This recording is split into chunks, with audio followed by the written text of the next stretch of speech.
एक और साथ में चल रहा था कि या तो मर्चेंट नेवी में चले जाएंगे या फिर होटल मैनेजमेंट। खुद से ही प्रिपरेशन करके मेरे को ग्रेट ईस्टर्न मिला। तो 12 में मैथमेटिक्स में 33 मार्क्स आया था। वहीं ग्रेट ईस्टर्न में फर्स्ट सेमेस्टर के मिड टर्म में मेरा मैथमेटिक्स मार्क्स 99 आउट ऑफ 100 था। हेलो एवरीवन, मैं हूं third officer Shoaib Ali and आप सभी का स्वागत है मेरे YouTube channel sail with Ali पे। तो आज का वीडियो मेरे उन व्यूवर्स के लिए है जो ये सोचते हैं कि हाँ वो पढ़ने में बहुत वीक हैं, वो कैसे ज्वाइन करेंगे मर्चेंट नेवी, वो आगे चल के सर्वाइव कैसे करेंगे, या फिर जो बहुत टाइम से मर्चेंट नेवी के लिए तैयारी कर रहे हैं, बार बार फेल हो रहे हैं बट अब गिव अप करने के कगार पे आ गए हैं। तो उन सभी के लिए है मेरा वीडियो।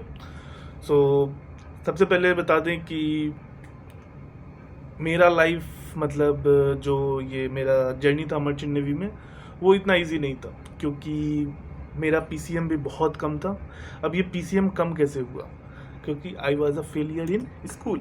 यस, मतलब अब सुन के बहुत लोगों को अजीब लगेगा कि अरे भैया कैसे बोल रहे हैं ऐसे कि आप फेलियर थे स्कूल में। हाँ सही बात है, 10th तक हम अच्छे थे, मतलब टॉप 10 मेरे क्लास में करीब 50 बच्चे थे।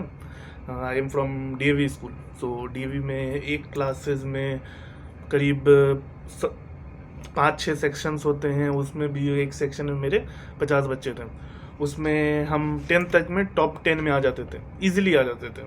तो और हमेशा 80% एबव तो रहता ही था मार्क्स। सो वो सब ठीक था। उसके बाद से 10th के बाद 10th में ही हम स्टार्ट कर दिए एथलेटिक्स। सो उसके बाद से सब सत्यानाश, मतलब हम स्पोर्ट्स पे ज़्यादा ध्यान देने लगे, पढ़ाई पे कम, और 11th 12th बहुत टाइम देना पड़ता है बट हम ज़्यादातर टाइम ग्राउंड में देते थे। मतलब स्कूल भी जाते थे, कोचिंग तो हम करते ही नहीं थे, मतलब कोचिंग कभी ज्वाइन नहीं किया। बस हाँ, एक केमिस्ट्री का कोचिंग ज्वाइन किए थे 12th में, तो वो बहुत फ़ायदेमंद था। बट 11th में कोई कोचिंग नहीं। हम स्कूल जाते थे, सुबह 7 बजे जाते थे, 7 बजे से ग्राउंड में रहते थे। 6th या 7th पीरियड में हम क्लास में चले जाते थे एक पीरियड के लिए, और उसमें भी लास्ट बेंच पे जाके सो जाते थे क्योंकि बहुत थके रहते थे। 11th के फर्स्ट टर्म के टाइम तो हम एग्ज़ाम भी नहीं दिए, मतलब फिजिक्स का एग्ज़ाम था मेरा और हम आराम से इंटर स्टेट टूर्नामेंट खेल रहे थे छपरा में। उसके बाद से वो सब भी सही है, उसका भी दिक्कत नहीं है। फिजिक्स का मतलब तो हमको ABCD भी नहीं आता था 11th का, कुछ नहीं पढ़े हम, ना फिजिक्स ना केमिस्ट्री ना मैथ्स। जब 11th का एग्ज़ाम दिए और जब रिज़ल्ट लेने गए तो मेरे जो क्लास टीचर तो बोले तुमको रिज़ल्ट नहीं देंगे, तुम जाओ अपने गार्जियन को बुला के लेके आओ।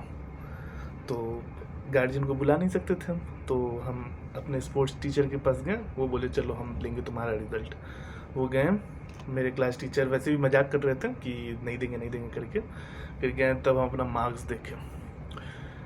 फिजिक्स में 5 मार्क्स, मैथ्स में 7 मार्क्स, केमिस्ट्री में 9 मार्क्स आउट ऑफ 70। ठीक है, 70 में 5, 70 में 7, 70 में 9। वो भी शायद टीचर जो थे वो मेहरबानी करके दे दिए होंगे, क्योंकि हम पेपर में कुछ नहीं लिखे थे। कैसे लिखेंगे, क्योंकि हम पढ़े ही नहीं थे। हमको बिल्कुल भी मन नहीं लगता था पढ़ाई में। ये चीज़ हमको बाद में रियलाइज़ होता है कि हम बहुत गलती की है, मतलब गलत किए, नहीं पढ़ गए। उसके बाद से 12 में गए। 12 में थोड़े सीरियस हुए कि चलो पढ़ना है, अच्छे से पढ़ना है। ऐसे मर्चेंट नेवी ज्वाइन करने की इच्छा मेरी क्लास 10th से ही थी, बट हमको उतना आइडिया नहीं था कि क्या है। बस हम एक चीज़ देख के मर्चेंट नेवी हमको ज्वाइन करने का मन हुआ कि पैसा है और पढ़ाई नहीं करना पड़ता है। ये चीज़ तो मतलब क्या बोले, जब हम लोग इसके बाद क्या कहते हैं DNS ग्रेट ईस्टर्न में सेलेक्ट होने के बाद फर्स्ट टाइम जब ग्रेट ईस्टर्न में गए हम लोग, सो फर्स्ट संडे था और हम लोग सभी सीनियर्स के साथ इंटरेक्ट कर रहे थे चैट रूम में। तब एक सीनियर हम लोगों से सभी से पूछे कि कितने लोग ऐसा सोच के आए हो कि मर्चेंट नेवी में पढ़ना नहीं पड़ेगा और घूमने को मिलेगा। हम लोग 40 के बैच में से करीब 30 से 32 बच्चे हम लोग ऐसे करेंगे, हाथ उठा दिए ऊपर कि हाँ मतलब पढ़ना नहीं पड़ेगा और घूमने को मिलेगा, ये सोच के मर्चेंट नेवी में आए।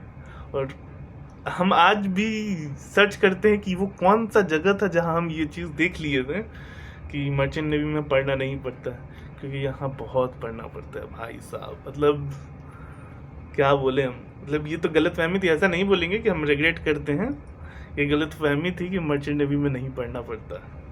तो यही सोच के हम नहीं पढ़ते थे कि मर्चेंट नेवी में आगे पढ़ना ही नहीं है तो क्या दिक्कत है। उसके बाद से हम 12 में थोड़ा सा सीरियस हुए। सीरियस क्या होना था, ज़बरदस्ती सीरियस करवाए गए, क्योंकि स्कूल के हम स्पोर्ट्स कैप्टन थे और स्कूल कैप्टन थे, तो टीचर्स थोड़ा पीछे पड़ते थे मेरे। यहाँ तक कि मेरे मैथ्स के टीचर हमको ये बोल दिए पूरे क्लास के बीच में कि you are not going to pass class 12। ठीक है, बहुत बुरा लगा हमको, क्योंकि हम मैथ्स के टीचर की बिल्कुल भी नहीं सुनते थे। फर्स्ट बेंच पे ही हम सो जाते थे उसके सामने।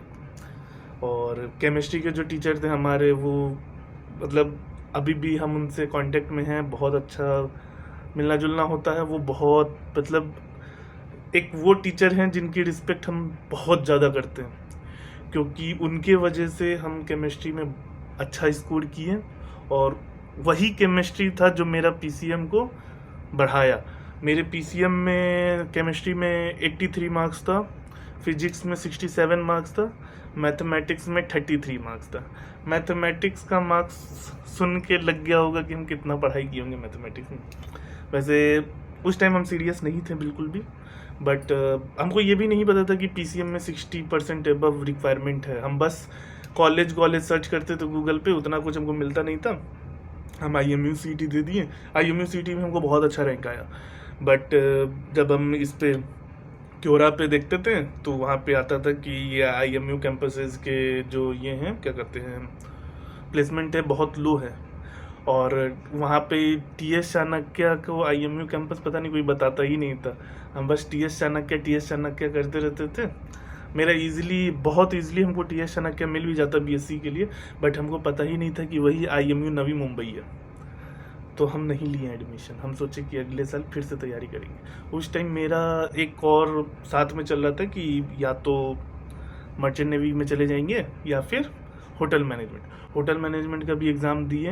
होटल मैनेजमेंट में भी मेरा रैंक बहुत अच्छा आया, और उसमें भी हमको IHM पूसा मिल रहा था, जो कि इंडिया का नंबर 1 इंस्टीट्यूट है। तो हमको डिसाइड करना था, पर फिर हम बाद में डिसाइड किए कि मर्चेंट नेवी ही करना है। फिर हम सीरियस हुए पढ़ने को लेके, एक फ्रॉड इंस्टीट्यूट के चक्कर में पड़े। फ्रॉड नहीं बोलेंगे, वैसे वो लोग थोड़ा हेल्प तो किए ही, वहाँ से हमको जानकारी मिल गया मर्चेंट नेवी के बारे में। बट हाँ, वहाँ पे हम जो लगभग 1 लाख रुपया लगाए, वो मेरा पूरा वेस्ट था। मतलब हमको कभी भी वो लगा नहीं कि हाँ वो कभी भी मेरा वर्थ इट था वो कोचिंग इंस्टीट्यूट ज्वाइन करना। कानपुर में ज्वाइन किए थे हम, बट हाँ थोड़ा आइडिया मिल गया। फिर खुद से ही प्रिपरेशन करके मेरे को ग्रेट ईस्टर्न मिला। फिर से IMU CET दिए थे दिसंबर में, उसमें भी अच्छा रैंक आया, ग्रेट ईस्टर्न मिल गया। SCI का भी मिला था, बट ग्रेट ईस्टर्न जब मिल गया तो ग्रेट ईस्टर्न ही चले गए। उस टाइम हम बहुत पढ़े, बहुत ज़्यादा पढ़े, और मैथमेटिक्स तो बहुत पढ़े थे। और जहाँ हमको 12 में मैथमेटिक्स में 33 मार्क्स आया था, वहीं ग्रेट ईस्टर्न में फर्स्ट सेमेस्टर के मिड टर्म में मेरा मैथमेटिक्स मार्क्स 99 आउट ऑफ 100 था। वो भी 1 मार्क्स राइटिंग के लिए काट लिया गया था, क्योंकि मेरा राइटिंग इतना अच्छा है कि सामने वाला देख के उसमें मतलब रिमार्क्स हमको मिला था वहाँ के कैप्टन से, clumsy work, disaster hand writing, ऐसा रिमार्क्स मेरे सारे कॉपी में मिला था। तो इसी से अंदाज़ा लगा सकते हो कि कितना अच्छा हैंड राइटिंग रहा होगा। एक चीज़ था कि हमको पता नहीं कैसे ये सब सब्जेक्ट में मन लग गया। मतलब जो भी सब्जेक्ट DNS था उसमें हमको बहुत अच्छा लगा। नेविगेशन पढ़ना हमको अच्छा लगा, हमको स्टेबिलिटी अच्छा लगा, कार्गो वर्क अच्छा लगा। और एक चीज़ है, जिस चीज़ में आपको मन लग जाए वो चीज़ हमेशा आप करते हैं। तो जहाँ हमको 12 में बिल्कुल भी पढ़ने का मन नहीं करता था, फिजिक्स केमिस्ट्री मैथ, वहीं हमको ये सब चीज़ें बहुत पसंद आई और हम पढ़ने भी लगे और बहुत पढ़े। अब कोई हमको देख नहीं पाता था पढ़ने के लिए, क्योंकि मोस्टली हम रात में पढ़ते थे। और हम क्या करते थे, हमारे ग्रेट ईस्टर्न में ड्यूटी वॉच होता है रात में, कैडेट ड्यूटी करता है। सो हमारा पूरा बैच पनिशमेंट पे था, तो 4-4 घंटे का ड्यूटी लगता था। तो मेरा जिस दिन भी ड्यूटी रहता था, हम अपना वाले के साथ मतलब दूसरों के साथ एक्सचेंज करके हम हमेशा रात का 2 से 6 वाला ड्यूटी लेते थे, ताकि आराम से 4 घंटे बिना किसी हिंड्रेंस के पढ़ सके। और वो 4 घंटे हम पूरा नेविगेशन या फिर स्टेबिलिटी को देते थे और फिर किए। और उसी का नतीजा था मेरा नेविगेशन आज भी बहुत अच्छा है, स्टेबिलिटी भी अच्छा है, और इसीलिए हमको ज़्यादा सेकेंड में प्रॉब्लम भी नहीं हुआ, क्योंकि जब आपका किसी चीज़ में मन लगता है तो आप हमेशा उस चीज़ को करते हैं। तो ये डिपेंड, मतलब ये मैटर नहीं करता है कि आप फेलियर थे, आपको पढ़ने में मन लगता था या नहीं। प्रेजेंट में क्या चल रहा है, आपको मन लग रहा है कि नहीं, आप जो कर रहे हैं उसमें, वो मैटर करता है। और बात रही प्रिपरेशन की, सो प्रिपरेशन हमेशा, मतलब अगर आपको जिस चीज़ में मन लग जाएगा, जिस चीज़ के लिए आप डेडिकेटेड हो जाओगे, तो उस चीज़ के लिए आप हमेशा तैयारी करोगे अच्छे से।